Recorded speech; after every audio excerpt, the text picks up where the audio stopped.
Hello everybody and welcome to another episode of Pinch of Salt, where we will be breaking down all 10 NACL teams in the 10 days leading up to the start of the NACL season.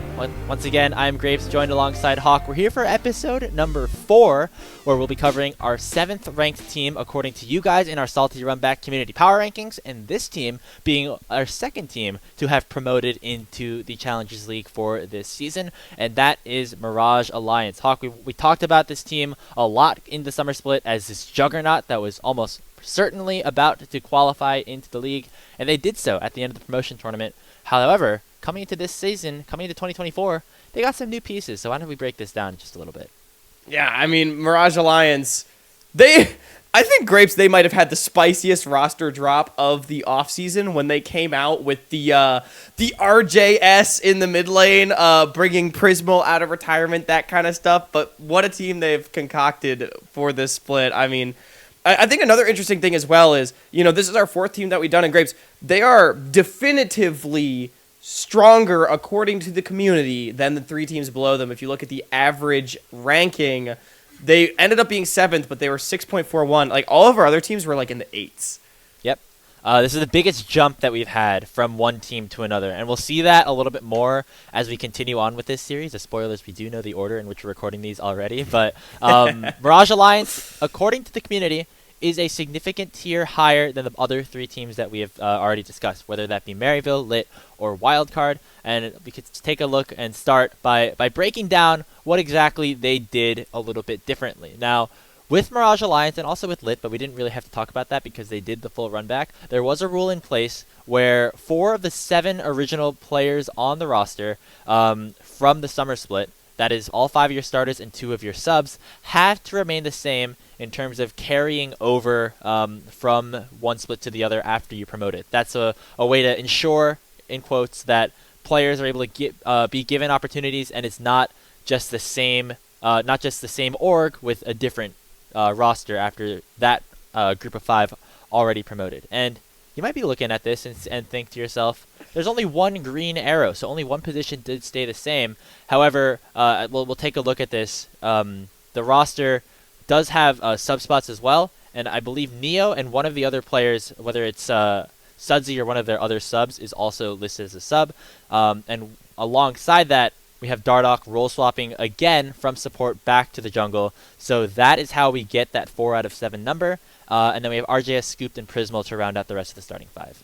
Yeah, keeping the top side. Well, I guess not really keeping the top side the same. Of course, I think the real story of this team is Dardoch initially, right? Because back in his natural habitat, he role swapped to support to play with Chad jungle, right? Chad off, going on to greener pastures on another squad. We'll talk about him later on. And so Dardoch now returning to the jungle. And Grapes, look, he may have been a championship winning support here in NACLQ, but let's not forget, back in spring, he was our first team all NACL qualifier jungler. Also, I'm just going to come out and say it, in CLOL, he was definitively the number 1 jungler in the league. So if there's any doubt about whether or not this guy still has it in this role, and you've only been following his career on Mirage Alliance, you're in for a shock, because this guy he's still got it in the jungle, and there's nothing else to be said about that.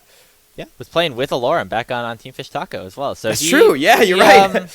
Has a lot of his friends alongside him, and will be able to hopefully put another good set of games in the jungle for him this year, because again, as you said, it's been a while since some of these players have been back in this tier 2 space. That was one of my areas of concern, and I guess we could start talking about it right now. In terms of playing in Challengers League, it's been at least one split for all of these players, and then Scooped, of course, who is new to this league. Alorum, last time we saw him was 2020 in the LCS, and even earlier than on the academy team. Dardoch, as we said, has been a while of him, kind of juggling around some academy teams, going to coaching and then going back to collegiate and amateur. RJS, I think the last time we saw him play in Challengers or Tier 2 was back in 2021 when he was on that CLG academy team. And Prismal, who we saw pretty briefly, I believe, earlier in 2023 before that team actually, of course, unfortunately ended up folding due to the events that happened in the summer. So even though these are players that we have seen before, Hawk, and we can kind of tackle this by talking about any of the players that you want to after this, we do have to kind of remember that it has been a couple of splits. Yeah. And so when we consider how well they're going to perform, it may be a little bit different compared to what we saw last.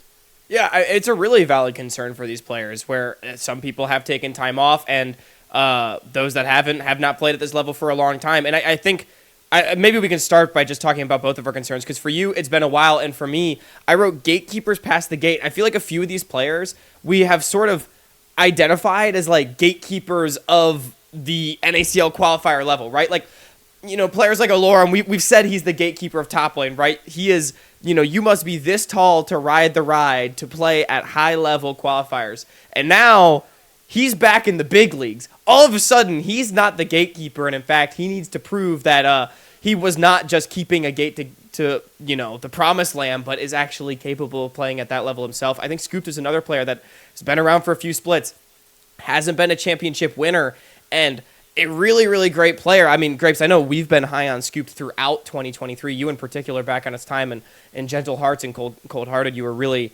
pulling for this player. And I mean, he's been fantastic. But when you don't have that championship winning experience, when you haven't been at that absolute highest level in those finals, in those semifinals, it does beg the question, against this higher level of competition, are you going to be able to stack up the same way that you did down in the qualifiers? And it's interesting. There's a lot of question marks surrounding this team because we haven't seen them in a while, and especially at this level. Yeah, I mean, I think I think the people I feel most confident about or most excited about, maybe I should say, for Mirage Alliance is actually the bottom lane for this team, and we could talk about. I mean, really quickly, I think. We mentioned the highlights. We got some fucking guys on this team. Like, these are people that are that don't really care about the pressure. They don't care about like community sentiment. I feel like a whole lot. They just are here to play League of Legends and to play good League of Legends. And if we don't remember that, people are gonna be on our toes, I think, a little bit, because these are people that I feel like people you know, community members might feel we've seen them every once in a while, but. It's been a few years since they have last been here, but I do think like they kind of have that dog mentality. I mean, we got some dogs. We got some dogs on Mirage Alliance. We got some dogs on this team, and I feel like it's so funny to me, Grapes. I love how you listed this as a positive, because I feel like for some people when this roster was announced, it was seen as a negative. They're like, Dardock and RJS on the same team. How are they not going to mental boom? Yeah, there's some fucking guys on this team, but also like.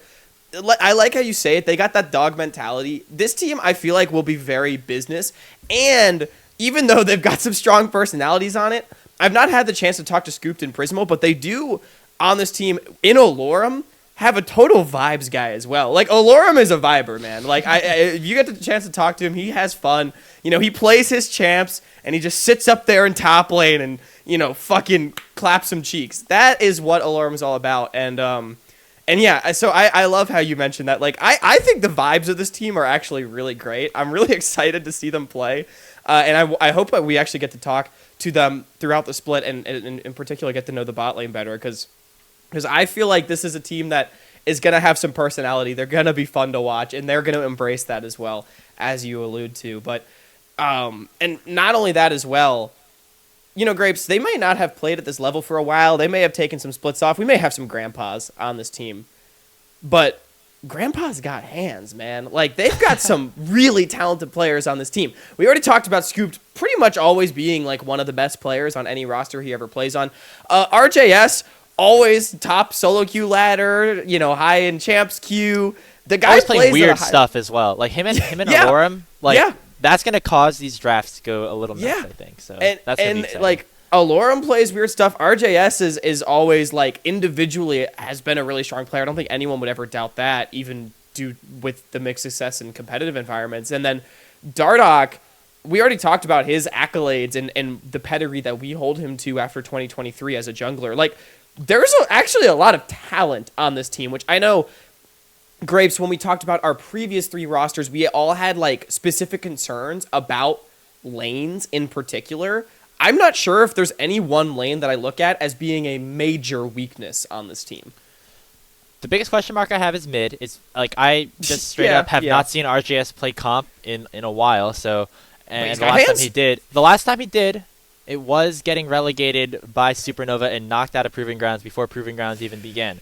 Yeah, that's true. Then again, you know who else was on that team? Keel, and he's somebody that we talk about in very high regards a lot of the time. So I just want to see how he plays again. I know he's been very driven a lot of the time, and somebody who I think does want to kind of perform at this level. But really quickly, I want to talk about the bot lane again because I think I started it off and then didn't really finish it. These are the two, I guess, quote unquote prospects, you can even say.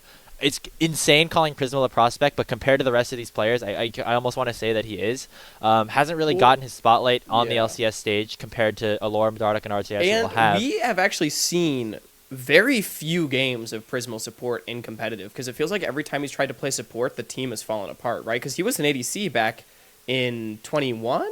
I mean, he's played Academy since like 2019, I believe. So it's been like this is his like 6th year officially in comp. Was on Golden Guardians as a support for the end of 2022 for summer 2022, point, right? Yeah, he played ADC until spring 2022. Okay. And then joined Jake's Kittens, transferred over to the Academy team, and played there for a little bit in summer 2022, and then spent the spring split of 2023 playing support. So it's been two splits. It's been 2 splits of him officially as a support. I guess he's played more support games than I thought. But anyway, sorry, I derailed your point. and that's going to help him, I think, guide this team. I've heard him. I've heard he's a great shot caller. And I think will bring a lot of that experience to Scooped, even though he is also kind of this prospect who's trying out this role for the first time. And about Scooped again, I mean, it was just a couple of splits ago where he won a PPCQ on no team. He was on Revival, who's played really well. Like, this guy has been at the top of Tier 3, and I like to think, especially like over these last couple of splits, has had some of the better hands in the marksman position. Even though his teams maybe didn't necessarily have the best performance compared to, Levitate's teams and Mobility's teams, especially in the summer split. So yeah, I'm pretty high on Scooped, and I know Neo is on, I think, like vacation or like will be traveling for this split, which is why they had to bring in a new person here. But I think it actually works out pretty well. Grapes, and I will say too, like, as much as I'm bummed that players like Levitate and Mobility aren't playing in the NACL, I am glad that Scoop didn't get lost in the shuffle of the offseason because, again, we held him in such high regard throughout this year. And, the lower placings in summer meant that we didn't talk about him as much as some of these other guys. But, yeah, I mean, Scooped, he's got hands. I think this bot lane is really exciting. And it's in an NACL as well, where bot lane is going to be so incredibly important. Like, we don't really have any bad bot lanes in this league. So Scooped and Prismal, they're going to have to step up. They're going to have to show that they can still, in Prismal's case, play at this level, and Scooped has to prove that he can play at this level. But I believe that both these players do have the talent to do so. And again, team has got hands. They've got the talent. Yeah, I mean, this is a very interesting team, and I think this will turn us to our final thing that we would want to do on this episode, which is taking a look at the average rank and then deciding if we agree with the community or not. So overall, out of the people that submitted their surveys on Twitter, the average rank was around 7th. Do we think, Hawk, that this is a higher rank than they deserve, or a lower rank than they deserve, or is it just about right? Grapes, call me Goldilocks because it is just right. Did I make that joke in the wild card episode? Maybe. Yeah, I think you did. But it's okay. You could be the Goldilocks guy. Yeah, I'm gonna say it every time now. Call me Goldilocks. This team is just right. I think this roster is actually really exciting. I think Mirage Alliance should be somewhat competitive. Honestly, for me, it boils down to the fact that I think our top 6 is just so good. And that, I think, speaks more to the strength of the other teams than any sort of weakness that I would identify with Mirage. Clearly, the community is with that as well, as not only are they average 7th, but also their average ranking was significantly higher than the bottom 3, which I think I would also agree with Grapes. Yeah, I'm almost inclined to say that they could finish a little bit higher. However, I'm going to come in with a caveat here where I think a lot of people, when looking at this team, and also another team actually, I think when looking at like a Team Liquid Challengers, the idea of like player fatigue might come to mind, where you're thinking to yourself, and people that are trying to rank these teams are thinking, we've seen these guys already, let's see less of them. Like, I'm more excited about the new people that are coming in. But especially towards the start of a season, I think Mirage Alliance definitely have the chance to impress some people with the experienced players that they have on their team. Maybe they're, I think, like 7th is likely around their floor. I could see another of those bottom teams really jumping up. But I feel like Mirage Alliance is a team that we kind of are very aware of the level at which they are going to play. And what will determine their final rank is not necessarily as much related to their specific level of play, but how the teams around them actually perform. If there are people that have not been ranked yet that maybe underperform or fall apart in some way, I think Mirage Alliance have a chance to jump them. And if there are teams that are ranked lower than them that have a really big opportunity and have a really big level of improvement, maybe they can jump ahead of Mirage Alliance. And I feel like they are not gatekeepers in a way, but like I think a good mark, especially towards the beginning of the season. They're going to end like week 2 in the top half, I believe, because of the amount of experience that they have. It's if they can keep that level compared to the other teams that I am a little bit interested to see.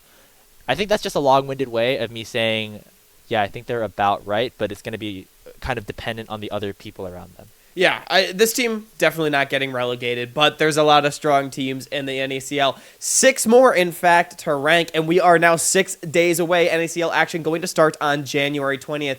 Make sure to tune in on the they changed the Twitch channel name. Is it LCS Challengers or is it a different one now? I think it's still LCS It's LCS Challenger. Okay, Tune in on LCS Challengers on January 20th to catch opening day of the NACL. Make sure you follow us on social media. Hit us up about each of the teams. This has been a Mirage Alliance Breakdown. Tune in tomorrow for our 6th place team. I've been Hawk. That's been great. See y'all next time on Pitch Assault.